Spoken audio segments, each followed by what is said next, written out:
러일 전쟁의 경과에 이어 러일 전쟁의 결과와 특징 그리고 의의에 대해 강의하도록 하겠습니다. 먼저 일본이 승리한 요인으로는 첫째, 삼국 간섭 이후에 꾸준히 준비해온 군사력.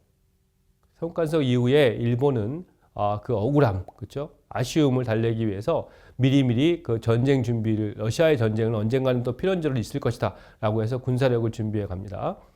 둘째, 러시아 군부의 일본 군사력 경시. 러시아가 일본의 군사력을 굉장히 우습게 봤다는 것이죠. 셋째, 영일동맹의 성과로서 영국과 미국 등 열강의 일본 지지를 들 수 있겠습니다. 특히 영국과 미국을 비롯한 열강의 지지가 결정적이었는데요. 이러한 점은 구체적으로 첫째, 1904년 4월부터 1905년 5월 사이에 영국과 미국이 4차례에 걸쳐서 일본에 제공한 총 4억 1천만 달러의 차관 중에 약 40%가 일본의 전비로 충당되었다는 점. 엄청난 돈을 지원해줬죠. 둘째, 엄정 중립을 선언하였음에도 결국 러시아에 대한 제3국의 석탄 공급 및 원조 제공을 저지해 주었다는 점. 아까 우리가 영일동맹 내용에 봤죠. 한국이 다른 나라와 전쟁할 때는 그 동맹국은 중립을 지킨다. 그 중립이라는 말 자체가 가만히 있는 것이 아니라 중립이기 때문에 누구를 더 도와주는 게 아니겠죠. 그러니까 러시아가 함대가 옮겨 다니고 할 때 필요한 그런 통로라든가 또는 석탄이라든가 원조 제공을 전혀 하지 못하게 막아주는 건 결국 도와주는 것이죠. 셋째, 루즈벨트 미국 대통령이 독일과 프랑스가 만일 삼국 간섭 당시처럼 일본에 간섭할 경우 즉각 일본 편에 가담하겠다고 공언했던 점. 이거 되게 중요하죠. 러시아, 프랑스, 독일 할 때는 가만히 있었다가 이제 한 번 더 그렇게 하면은 우리도 영국, 미국, 일본이 같이 대응하겠다라고 하니까 굉장히 그건 큰 역할을 한 거죠. 그리고 루즈벨트 대통령이 그와는 달리 한국에 대해서 한국의 운명이라든가 한국의 앞으로의 방향에 대해서는 전혀 언급하지 않음으로써 결국 일본을 지지하는 것을 보여줬다는 점 등에 잘 나타나 있습니다. 이것이 결국은 그 영국과 미국이 일본을 지지하게 돼서 성공할 수밖에 없는 일본이 전쟁에서 이길 수 있는 중요한 요인이 되었다는 것이죠. 다음으로는 러일 전쟁의 특징을 설명하도록 하겠습니다. 첫째, 러일 전쟁은 전쟁 당사국이 아닌 제3국, 즉 중국의 만주 및 한반도에서 전쟁을 수행한 특징이 있습니다.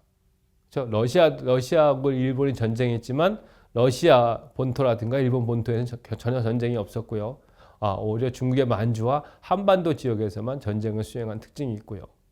그리고 둘째, 일본이 계속 초기부터 승리했음에도 불구하고 전쟁 초기부터 강화 외교, 즉 휴전 외교가 진행되었다는 특징도 가지고 있습니다. 그 이유에 대해서는 아까 잠깐 언급했듯이 일본의 경우 장기전 수행 능력이 러시아에 비해서 부족해서 적당한 선에서 타협하여 실리를 획득하는 것이 유리하다고 판단했고, 러시아의 경우에는 전쟁 수행 능력은 일본에 비해 앞섰으나 국내 체제의 불안정 등으로 전쟁 지속이 어려운 상황이었습니다.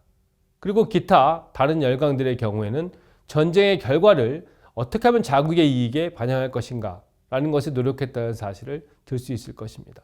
이런 이유로 전쟁 초기부터 강화 외교가 진행되었던 것이라고 할 수 있을 것입니다. 다음은 러시아 러일 전쟁의 종전 협상 과정 및 결과입니다. 일본의 외교 노력으로 미국의 루즈벨트 대통령이 중재자의 역할을 수행하여 일본과 러시아 사이에 1905년 9월 5일 Treaty of Peace between Japan and Russia 또는 The Treaty of Portsmouth라고 하는 포스머스 강화 조약이 체결됩니다. 그 주요 내용은 첫째, 러시아는 한국에 대한 일본의 우월권 및 보호권을 승인한다.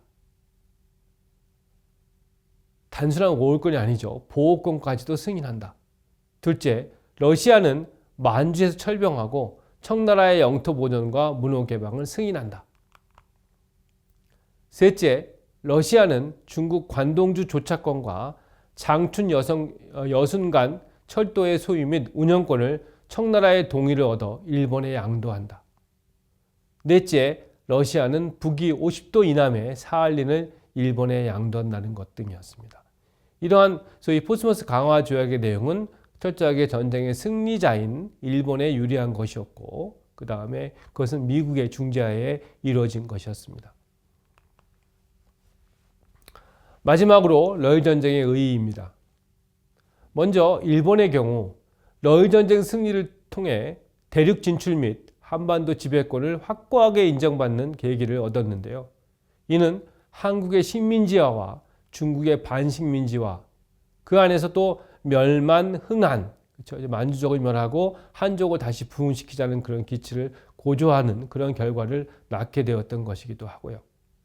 여러분들, 제가 몇 번 강조했었는데 중국은 중국 대륙의 역사는 한족과 비한족의 중국 대륙을 둘러싼 지배권, 교체사, 갈등 투쟁사라고 제가 많이 설명했었죠. 결국은 의아단에 나는 계기로 그 이후에 러일 전쟁 전후로 해서 중국은 서구의 반식민지화가 되는데요. 그 안에서 결국은 무능한 정부에 대한 비판이 있었고 정부 타도에 대한 부분이 있었습니다. 그 정부는 누굽니까? 청나라 정부고, 청나라 정부는 만주족이 세운 정권이잖아요. 결국은 그 청나라에 대한 도전은 다시 한족 국가의 부흥을 다시 요구하는 민족 갈등의 특징을 보여주는 중요한 부분이기도 했죠. 이런 내용들에 대한 설명입니다. 둘째, 영국과 미국의 경우 러시아의 남하 정책을 저지하는 목적을 달성하게 되었습니다. 그렇죠. 가장 두려웠던 게 늘 유럽도 그랬고 또 동아시아도 그렇고 러시아가 자꾸 내려오는 것이죠. 그렇죠. 부동항을 얻기 위해 내려오는 그 남하 정책을 저지하는 목적을 달성하게 되었고, 셋째는 러시아의 경우는 러일 전쟁의 패배로 내부 모순이 더욱 격화된 결과를 낳았습니다. 그리고 넷째, 러일 전쟁에서의 일본 승리의 결과가 아시아 제국가들의 민족주의를 고취시킴으로써 중국, 필리핀, 베트남, 인도네시아 등에서 서구 열강의 침략에 대한 민족주의적 저항의식이 상당히 고조되는 그런 결과를 낳게 됩니다. 이상으로 제3차 시 강의를 마무리하도록 하겠습니다.